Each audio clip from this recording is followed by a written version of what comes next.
Hello and welcome.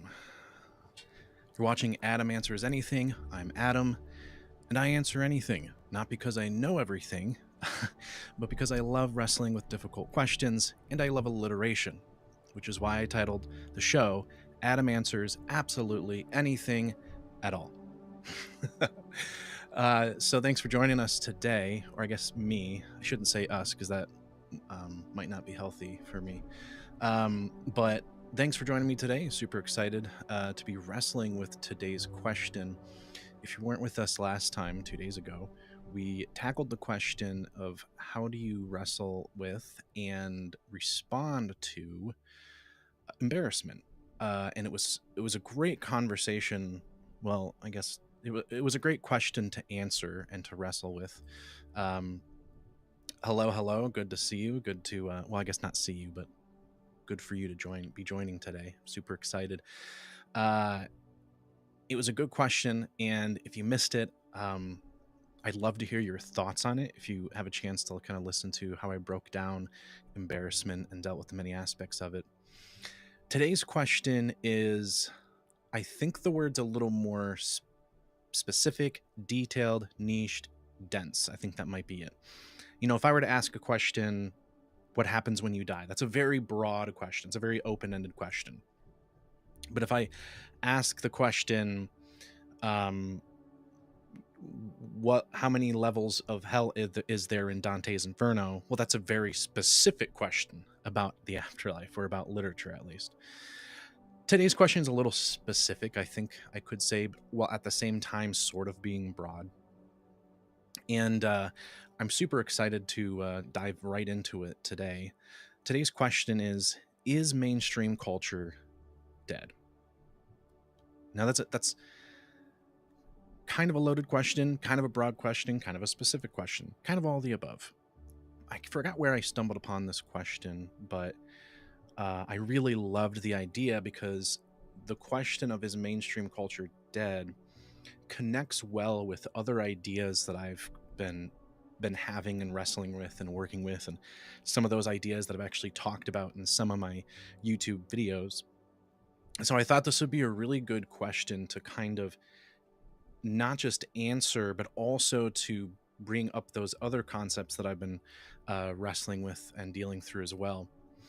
So I feel like this is becoming a theme in the show where when I answer a question, I always do it in kind of three major movements or major points or major chapters. So starting to sound like a Baptist preacher, but 3 points just seems to work. And so I'm going to try and tackle this in 3 points today. The first point I'm going to focus on is what is mainstream culture, what has caused it to die, and what has taken its place. So that would be the first movement or chapter. The second will be, I guess you could say, is a case study. How has this affected media culture at large? When I say media culture, I mean all sorts of media, news, social media, entertainment and TV. So how has it affected that culture? So that's, I guess you could say, a case study. And then the third, I think, would be more of a commentary on where I think things are headed and how this could potentially affect the future and what I hope will happen. So those are the three movements for the three chapters that I'm going to wrestle with the question today. But before we dive in, I want to make 2 points real quick. First point I want to make is I would love to hear from you and your perspective and ideas on the question today, more than I want to hear myself talk. So feel free to leave a comment in the chat below, or in the comment section below, or leave a message in the chat if you're watching this live stream, and let me know what your thoughts are, whether it's on the question, the specific question, or anything that I happen to say.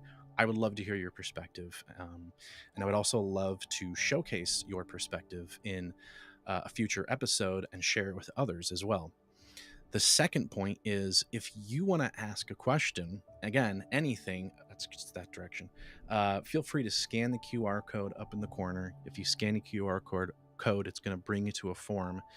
You fill out the form, and that's going to give you an opportunity to just ask any kind of question, and I would love to either wrestle with your question in an episode or invite you onto the show to help wrestle it with me.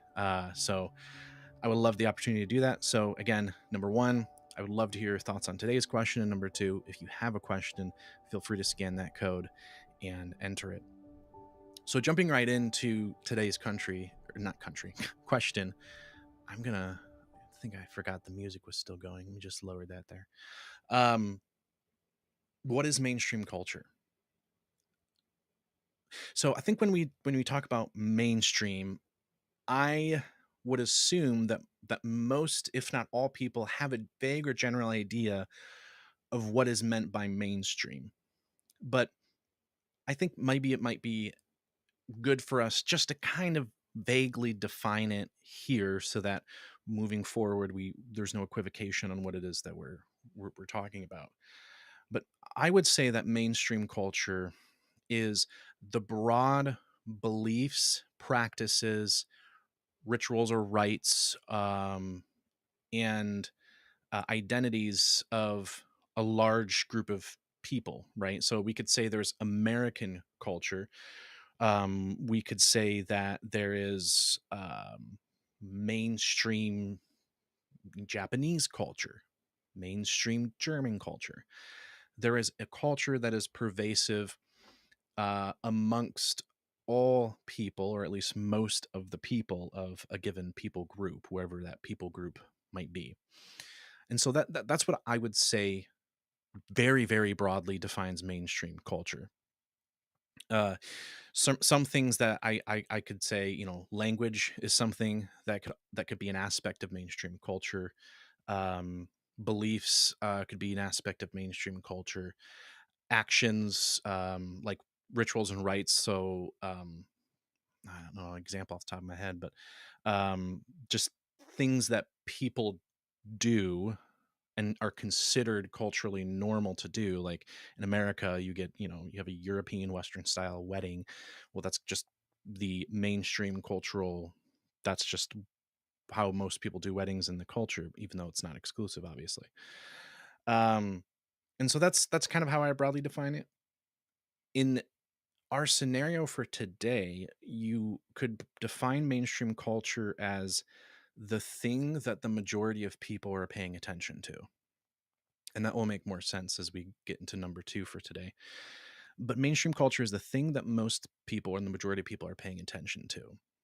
Uh, well, when I say that mainstream culture has died, what I mean is that in the early 2000s, 90s, right, when you go back before, I would say, the modern era being 2010s to 2020s, I suppose, culture had was relatively homogenous in the sense that when you turned on the TV, there were quite a few selections of news sources to get your news from, but there was still a limited selection of them. And for the most part, people would tune in to the same 4 or 5 news channels to get their daily news on what's going on in the world and what's going on around them. A lot of those news outlets would be on channels that were called, or sorry, they would be in time slots called prime time. There's a reason prime time is called prime time because that's when most people were watching their TV. And so the channels or the news outlets that were being watched during prime time that was kind of the mainstream news outlet or news outlets that people got their news and were informed from. Music was another thing. There were bands and musicians that people would generally agree were this is culturally the most popular singers or songwriters currently in whatever time period. For example, late 90s, I guess early 2000s, there'd be NSYNC and Britney Spears and Backstreet Boys. And these were bands that the majority, if not almost everyone in culture, either knew of or was actively listening to because they were musicians who were a part of the mainstream culture. Um, let's think. Movies are another great example. in the early 90s, everyone could tell you the plot of Forrest Gump because almost everyone had seen Forrest Gump because it was such a popular movie and it had done so well that it became a mainstream cultural icon. Everyone was talking about it, everyone in the mainstream culture. Other aspects, could include things like politics. Um, Comedy is another one as well. Comedy is a very, very culturally distinct phenomena, and for the time in 80s, 90s, 70s, pre-decades, there was a mainstream agreement on what was generally funny and what generally wasn't. Now, mainstream culture doesn't mean that there weren't subsets, which we would obviously call subculture. There were subcultures. There have been subcultures for decades and decades and decades. You could say skater culture is perhaps a subculture. There's heavy rock metal music culture, for example. There were many different types of subcultures throughout history, but what makes them different is that even those subcultures have their own distinct identities and social norms, and in a lot of ways, their own distinct language and traditions. Um, they weren't completely disparate and set apart from the mainstream culture. So they shared fundamental aspects with the mainstream culture while having their own identity, um, some cases, different beliefs and values or ways of thinking that set them apart as a subculture. So that's, I would say, in my very limited estimation, the landscape of pre 2010s, 2020s where we're at today. Now, when I say that it died, what I'm saying is, I guess the best way to put it would be to say that the subcultures have taken on such an identity of their own that they have in themselves become individual cultures within a geological location, and that a mainstream culture has either diminished greatly or no longer exists. So I'm trying to see if I can put that in better terms would be, there is no longer one thing that everyone's looking at, but there's millions of things that millions of people are looking at. Um, there's no longer one set of music or movies that everyone agrees are the best, or that everyone agrees is the best sounding or the most well performed, in the way that there used to be. Certainly, there is no one, two, or three news outlets that everyone agrees are the most reliable. We won't get into that can of worms, but we no longer live in an era where there's one screen and everyone's paying attention to that screen. Rather, we live in an era where there's hundreds of thousands of individual screens, and anyone at any time can pick their flavor, what they what they want to pay attention to. And they can do that to such a degree that it not only pushes them into a subculture, but it completely pushes them into a complete different identity as a culture in its own that only shares the same geological location as the other cultures around it. Uh, and so that's what I would say is meant by the death of mainstream culture. And what took its place? I would say that what took its place is, like I had said, individual cultures that were subcultures that have taken on an identity of their own. And so, for example, fun subcultures that have fundamental beliefs, like let's say, let's just take skater culture for example. I don't really know anything about skater culture, so I can't speak too deeply on it. But let's say before, like, skater culture definitely had its own language. There were aspects of skater culture that were linguistic. They had their own practices and rites and traditions, but there was still a shared fundamental worldview with the mainstream culture at large that kept it a part of it. But today, that subculture has dissociated or dissected itself from mainstream culture in such a degree that your worldview is now separate and apart from what used to be considered a mainstream culture. maybe you could argue that mainstream culture worldview was kind of a broadly Western perspective on life and the deep questions that we all wrestle with. That was maybe a part of the broad aspect of what mainstream worldview was. Well, now we live in an age where you can exist in a completely separate culture within a with within a culture that used to be mainstream, but is now made up of many different types of worldviews that have many different beliefs and assumptions about the world and about morality and about the nature of being human and existence and meaning and purpose, and politics and ethics and philosophy. And their identity is completely disparate from perhaps the cultural subset that's right next to them that has now taken on a cultural identity of its own. And I think what's unique about it is it isn't the case, because it used to very broadly be the case that geography could determine how cultures would develop. For example,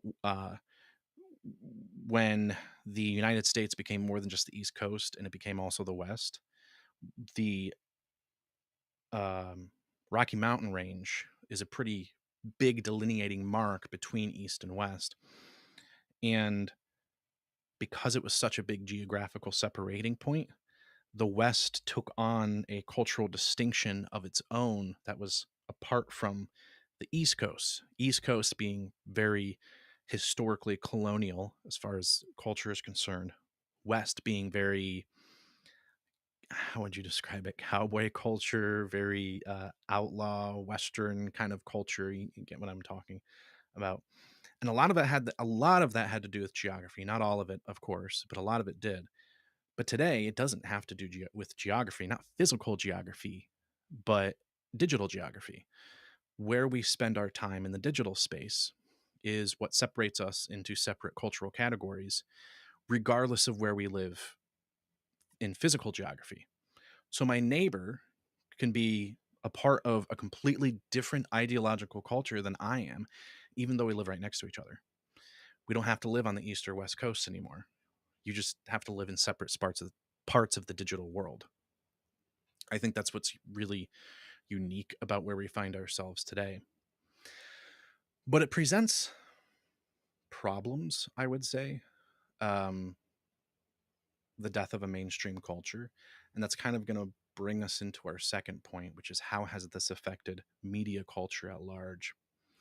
And I think there are some negative effects to it.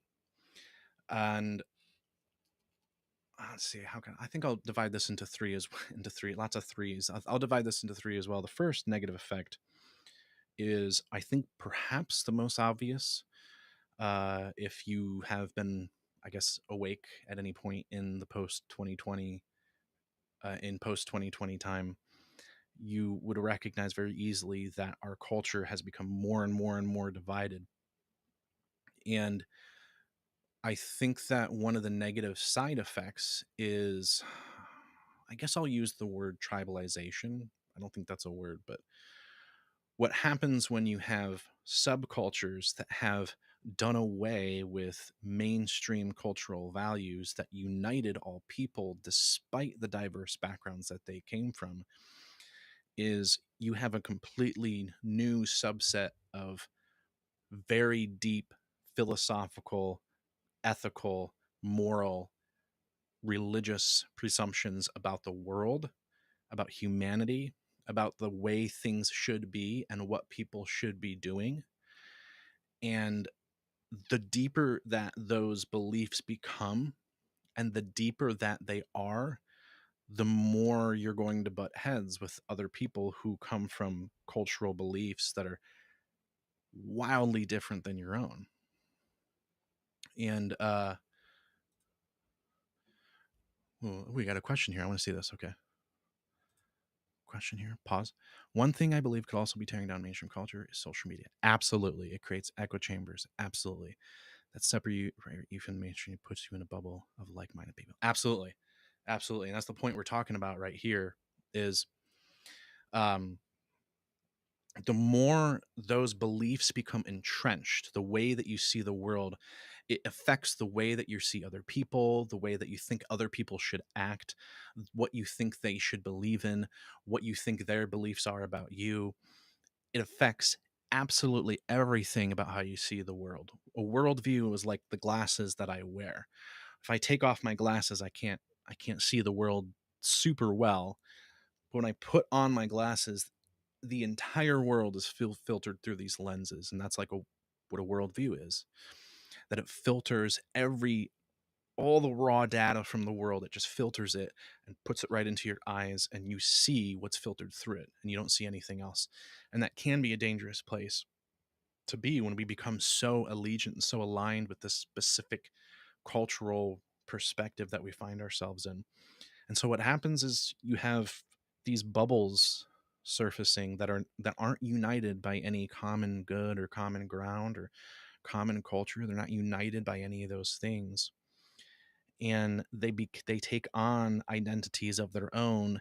And because there is no common philosophical mainstream that's uniting them, they supplement those with morality of their own, with a worldview of their own, with philosophy of their own. And that philosophy has turned into, like I said, somewhat of a tribalistic mindset of, these are my people, we're the good guys and they're the bad guys, or oh, those people believe this thing, and that guy is a part of those people, they think this way.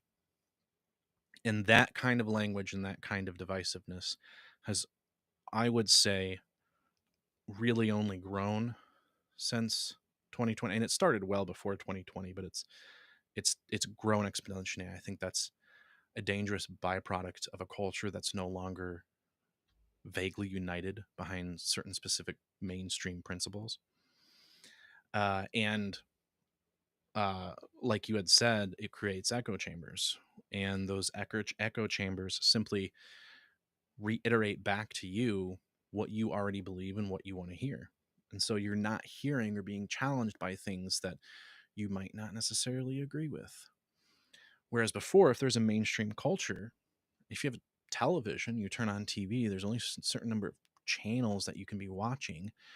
And you could be watching a channel where there's a guy talking, saying something that I don't necessarily, that you might necessarily agree with. Some guy is talking on the TV, but you're being exposed to it nonetheless, because there's not a ton of wiggle room for you to create your own specific culture where you're only hearing from people that you want to agree with. And that was, I think, the important thing about a unifying mainstream culture is it was definitely possible to form bubbles. Don't get me wrong; definitely possible to form subcultures. That's why there were so many of them.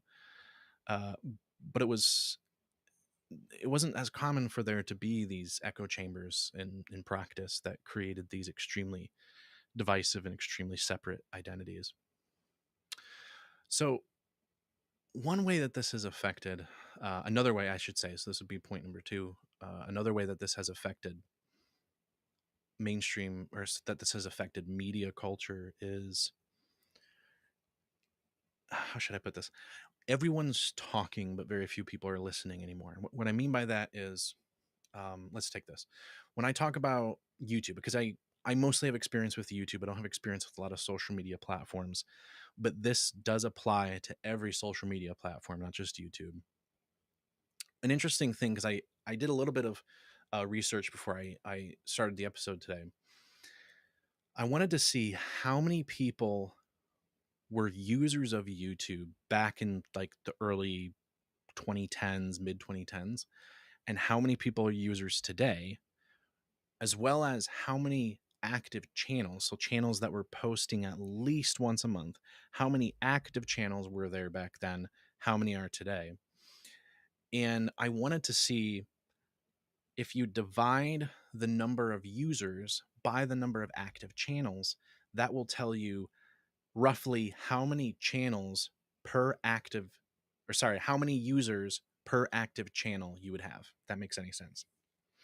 And it's really hard to find data before 2020, because there really wasn't a lot of data on channels in the early days of YouTube in the especially in the 2010s. There's just not a lot of data, and so I couldn't find hardcore data about how many active channels there were, even though I could find data on the number of users.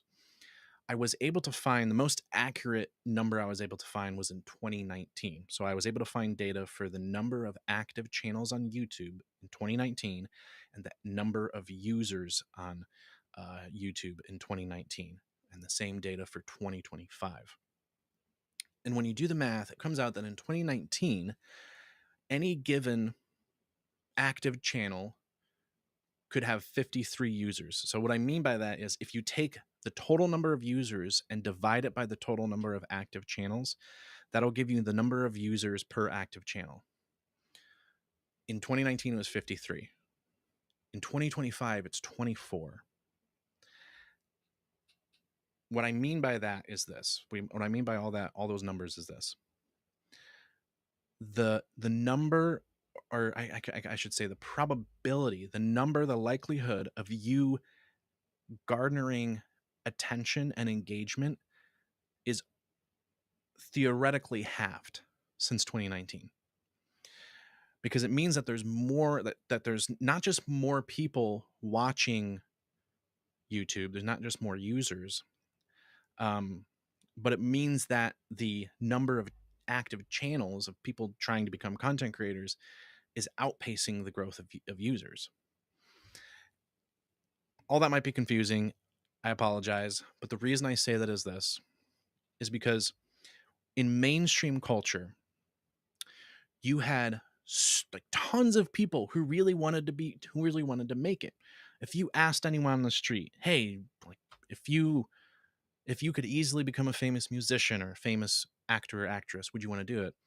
I bet a large majority of people would have said yes in the early 2000s. But the reason why they never really tried is because, well, the entry limit or entry level is, it's kind of, you couldn't just easily give a shot at becoming famous or becoming a famous actress or actor or anything. Most of the time you'd have to move to LA and hope that you get noticed and become a famous actor or actress, or you have to move to Nashville. There was a large bar for entry into even trying to become popular or famous or whatever it is. And so even though there was a large part of the culture that would probably say, yeah, if I didn't really have to do anything, of course I would. If it was easy, then yeah, I'd give at least a chance. I'd at least try to become famous. Even though there was a large group portion of the population that would say that, there was not a large portion of the population that actually tried. I mean, when I say that, like, there were still millions of people that tried, but comparatively, there was not as many people that actually gave it a shot than people that actually would have wanted to. Because the entry level, the entry, what am I trying to say? The entry cost was high. Well, when the internet took off, right? Because World Wide Web existed in 1992. The dot-com bubble, the boom of the internet, really started around 1995. And the early 2000s is, I would say, the sweet spot. 2000, maybe 10 was really the sweet spot, because you now had access, you now had an audience, because people were logging online. More and more and more and more people were getting the internet. More and more and more and more people were watching YouTube. But in the early 2000s, things like YouTube, Newgrounds, eBaum's World, those were very niche places where teenagers went to watch funny videos and things like that. It wasn't a serious platform for media consumption. Well, around the late 2000s to early 2010s, that shifted. That shift started taking place from just novel video platform to serious media entertainment platform. And that was kind of the golden era of, if you have, let's say you have 100 people who want to become famous or well known. In the 90s, maybe 5 of those people would actually try, because again, the entry mark is pretty high to actually try that.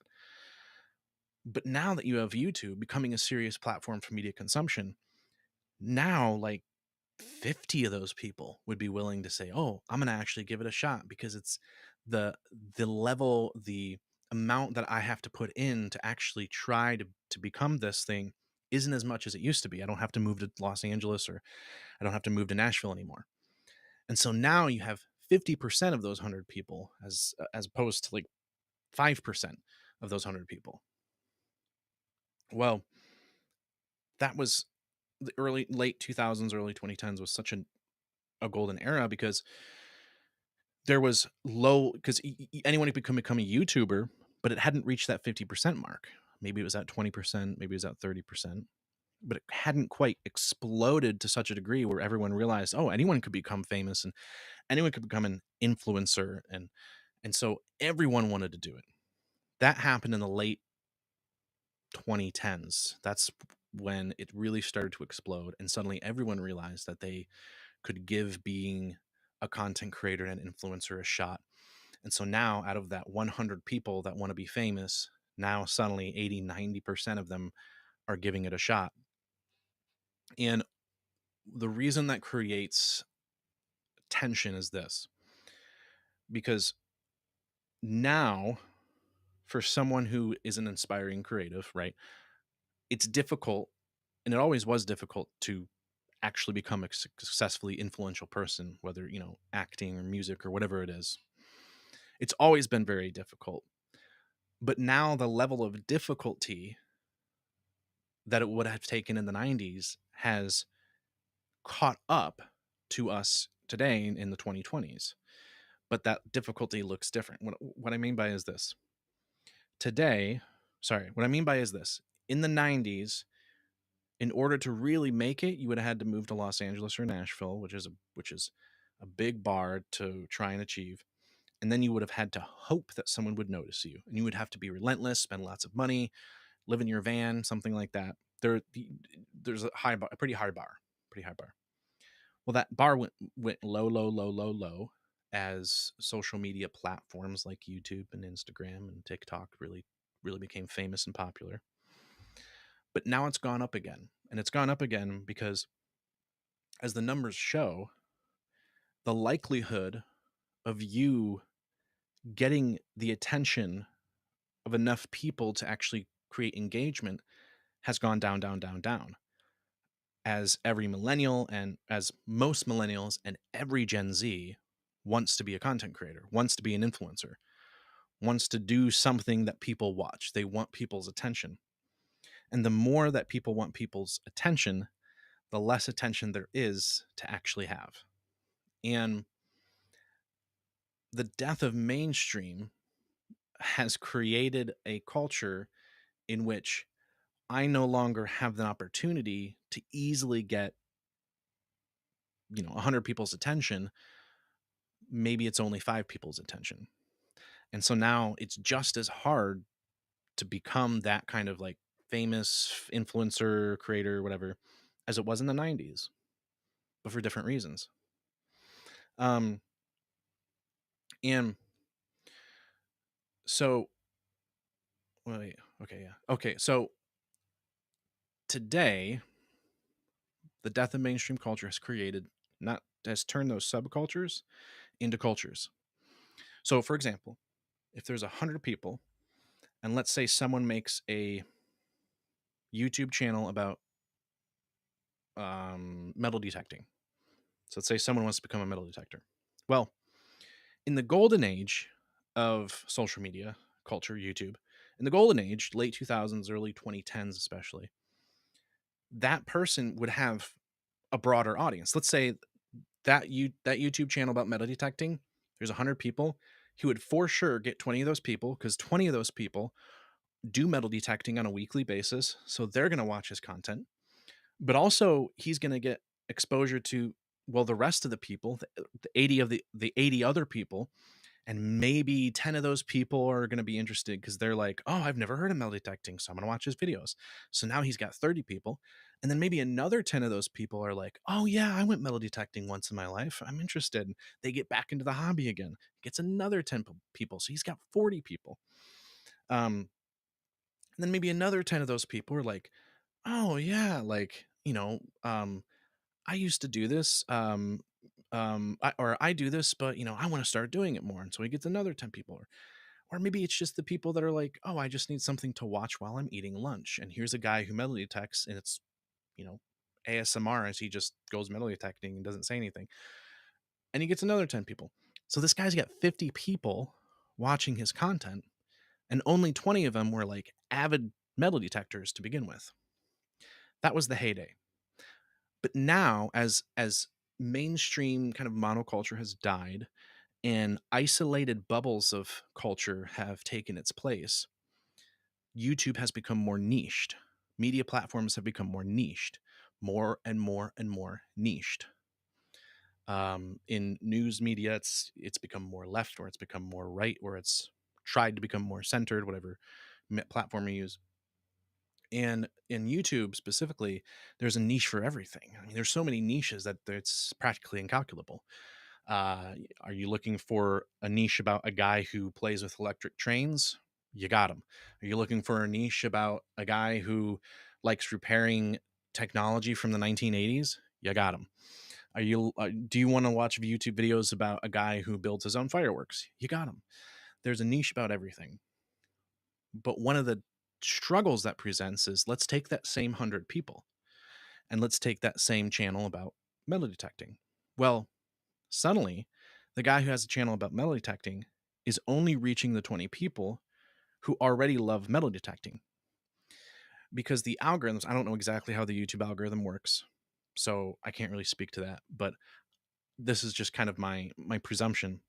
The algorithm is going to think, oh, well, these people that already love metal detecting are surely going to be interested in this guy's videos about metal detecting, because the other 30 people that he would have had previously, those other 30 people, well, they've already been niched, or they watch other content, or they spend more time on this type of video. So the algorithm only shows them those kind of videos rather than metal detecting videos. And even of the 20 people that he would get, not even all of those would be regular engagement on his channel, because now there's 1, 2, 3, 400 channels about metal detecting. And so now his bar is much higher in order to achieve the same level of engagement that he achieved in the in the late 2000s, early 2010s. And that's what I mean by how it's affected media culture in the sense of like entertainment culture. Is there is this pervasive feeling like there is significantly more people talking than there are people actually listening. And that also dives into the dead internet theory, which we won't get into, but I did make a video about it on my YouTube channel. But there's this pervasive feeling like there's so many people talking because two entire generations have realized that the bar to at least trying to become trending or trying to become an influencer is so low that, well, they have to try, right? Anyone has a camera on their cell phone. Anyone has access to a computer. Anyone has access to an internet. It's absolutely completely ubiquitous today. But because there's so many people trying, it's outpacing the number of people that are actually wanting to listen. And so rather than being easy to obtain, which it was in the late 2000s, early 2010s, when I say easy, don't just keep in mind it wasn't easy, but I'm saying easy comparatively to today. Rather than being easy, it's significantly harder, just as hard, if not harder, than it would have been to become an actor or actress in the 1990s. And so I think, sorry, that was really winded, but I think that was, that's just a part, I think I would say like maybe an example of how the dissolution of mainstream culture has affected media culture in the way that we consume media. And just to kind of generally recap, it's created a culture where there's a seemingly infinite number of possible types of media to consume.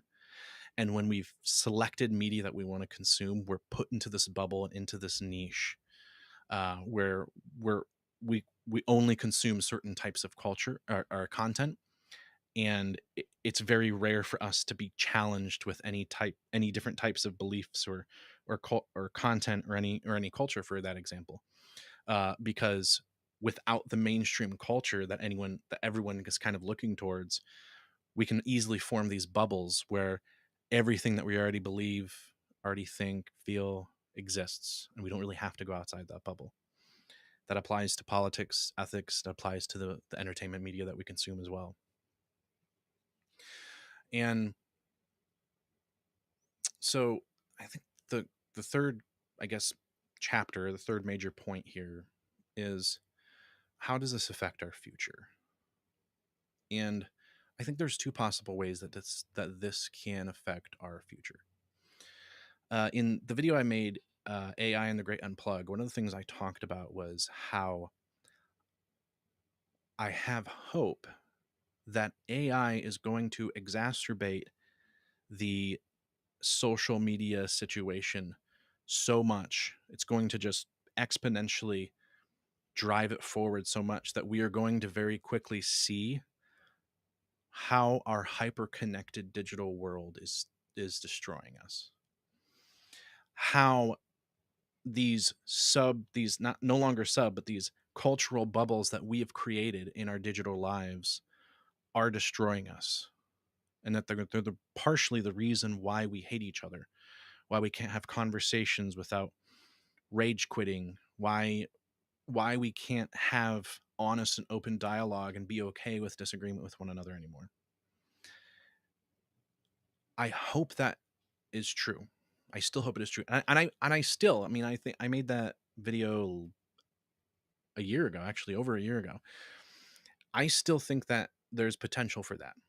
I still think that there is potential for AI to be the reason why people wake up and realize how important it is to stay connected relationally with people. So, not digitally, but relationally with people in person, having conversations, be a relatable or be a consistent part of your community, be a consistent part of the world around you outside. Uh, and our desire for human connection will grow as a result of AI. We won't necessarily do away with or lose the digital aspects of that connection. But my hope is that AI will exacerbate the situation and people will wake up and realize, okay, wait a minute, my like hyper connection to this digital world is actually hurting me. Like it's making me into not a great person. And there are already studies and like actual scientific data showing that it changes it literally changes the pathways and functions and shapes of your brain, especially in developing children. So there's already data to show that. Uh, but my hope is that culturally, I hope that AI will be used as a tool for good. Obviously, I think everyone hopes that. But I hope that it will wake people up in such a degree that there will be a hunger and a thirst for a unifying cultural belief that, again, unifies us all. Something that we can, and it can be bare minimum. Like, it doesn't have to be deeply philosophical. It'll be bare minimum. Like, oh, let's just be good to each other. That's like bare minimum. I mean, if that was just the cultural belief that came out of AI, I think it's a good thing, because I think not having a mainstream culture is a dangerous thing. It's a great thing for expression because people perhaps feel more free to express the emotions and feelings that they have that they want to express, because maybe before they perceived that the mainstream culture would have looked down on them, would have ostracized them and isolated them for expressing those beliefs. But again, that's why subcultures existed. And so I can understand the attractiveness of doing away with the mainstream culture. I can understand the attractiveness in it. But I don't think that there's longevity without it. I don't know how long a culture can survive if it's lost a objective standard. Uh, as a Christian, I have an objective standard. Um, it's not. I don't have to really go looking for it. I don't have to go looking far. Sorry, I don't have to go looking far to understand it. For me, I pick up the Word of God and read what He says, and I trust in what it says, and that's my objective standard. Um, and of course, my prayer and hope is that everyone would come to know the beautiful Word of God and the way that He loves us so unconditionally. Of course, that's my hope. I'm a Christian. Of course, it's my hope. And of course, I would love that to be the cultural standard that we can rally behind. But we also live in a world of extremely diverse perspectives and worldviews and ideologies. And I understand that. And so, what is it that should unite us? I don't know. I don't know what it is or what it could be or what it might be. I don't know. I just hope that something does. I hope that people wake up and remove themselves from the bubbles that they've placed themselves in and recognize the wolves in sheep's clothing that have come into the digital sphere with the sole intent purpose of creating division to destroy. That's a whole nother conversation, by the way. So that is my hope. Another possible outcome is that doesn't happen and we destroy ourselves. Great civilizations rise and fall all throughout history. They always have. There's nothing special about the United States or any other country or dynasty or anything for that matter. Rome was considered the greatest power in the world, and yet it fell.